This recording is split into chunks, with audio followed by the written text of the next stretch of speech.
Ne pas vouloir d'enfant, un choix somme toute assez courant en Suisse mais pas facile à expliquer.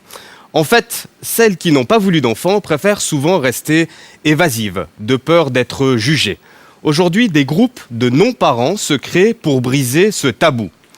3 femmes ont accepté de parler librement de leur choix mis au point. On regarde ces témoignages recueillis par Maria Pia Mascaro. Edith Vallée est psychologue à Paris. Cela fait plus de 30 ans qu'elle s'intéresse à ces femmes qui ont renoncé à la maternité. Elle-même en fait partie.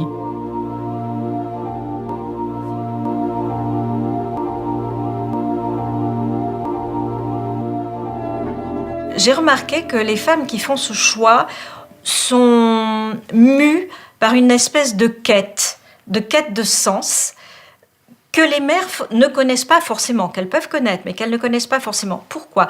Parce qu'une mère peut se trouver tout à fait satisfaite et donner du sens à sa vie parce que l'enfant est là. Un enfant suffit à donner du sens. Or, les femmes qui choisissent de ne pas faire d'enfant, eh bien, elles sont confrontées à une obligation de donner du sens à leur vie. Et ça les mobilise, ça les pousse en avant, ça les fait chercher. Et je trouve qu'il y a une espèce de petite inquiétude permanente chez ces femmes qui est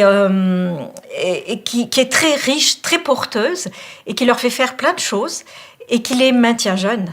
L'idée qui court et qui est très forte encore actuellement est que pour être épanouie, une femme devrait forcément passer par la maternité. Donc c'est réellement une déviance. C'est une déviance par rapport à ce qui est attendu des femmes, et c'est une déviance aussi par rapport au patriarcat qui perd comme ça un moyen de se reproduire.